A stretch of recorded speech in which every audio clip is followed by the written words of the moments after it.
பாகிஸ்தானில் பனியில் சிக்கி 16 பேர் மரணம். பிலிப்பைன்ஸில் தடுப்பூசி போடாதவர்களுக்கு சிறை.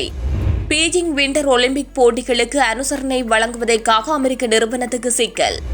சீனாவில் வெடிப்பு சம்பவத்தில் 16 பேர் உயிரிழப்பு. தாய்வானை நாடு என குறிப்பிட்டமைக்கு அபராதம். ஒமிக்ரோனை விட மோசமானதாக அடுத்த திரிவு இருக்கும் இங்கிலாந்து எச்சரிக்கை.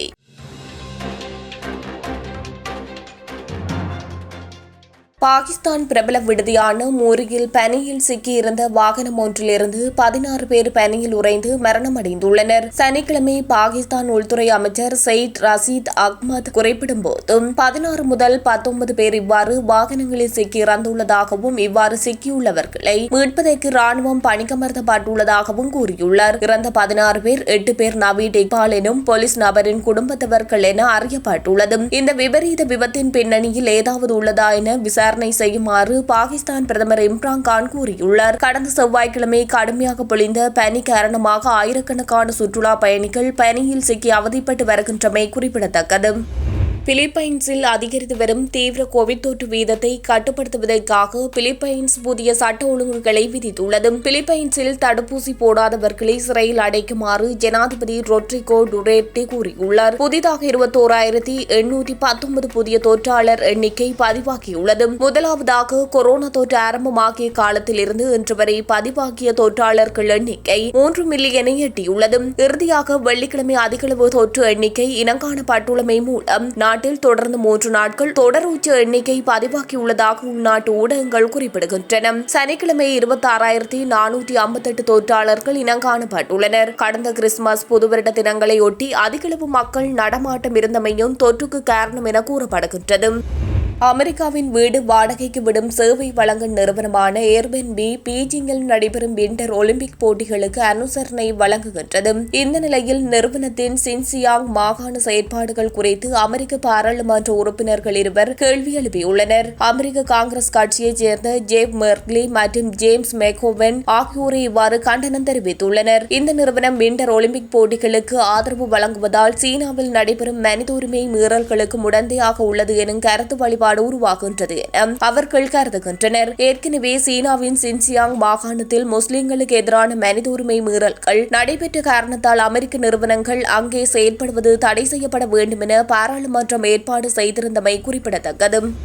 கடந்த வெள்ளிக்கிழமை சீனாவின் தென்மேற்கு பகுதியில் உள்ள சோங்கிங் பிரதேசத்தில் உணவு விடுதி ஒன்று இருந்த கட்டிடம் வெடித்ததால் 16 பேர் பலியாகியுள்ளனர். குறித்த சம்பவம் உணவு விடுதியில் இருந்த எரிவாயு வெடிப்பு காரணமாக ஏற்பட்டிருக்கலாம் என சந்தேகிக்கப்படுகின்றது. மொத்தமாக 26 பேர் காயமடைந்திருந்த நிலையில் 16 பேர் இறந்துள்ளனர் என உள்நாட்டு ஊடகங்கள் தெரிவிக்கின்றன. சீனாவில் அடிக்கடி நடைபெறும் கட்டட வெடிப்பு சம்பவங்கள் கட்டடங்களின் அமைப்பு முறை மற்றும் கட்டுமான தகமைகள் குறித்து சந்தேகம் எழுப்பும் விதமாக உள்ளது என சமூக வலைதள மக்கள் அதிகம் பதிவிட்டு வருகின்றனர். குறித்த இடத்தில் மீட்பு பணிகளுக்காக 600க்கும் மேற்பட்ட நபர்கள் பணிக்கமர்த்தப்பட்டுள்ளனர். உணவு விடுதியில் மக்கள் உணவருந்தை கொண்டிருந்த சமயத்தில் இந்த வெடிப்பு ஏற்பட்டிருந்ததாகவும் இதனாலேயே உயிர் சேதங்கள் அதிகளவு ஏற்பட்டுள்ளதாகவும் குறிப்பிடப்படுகின்றது.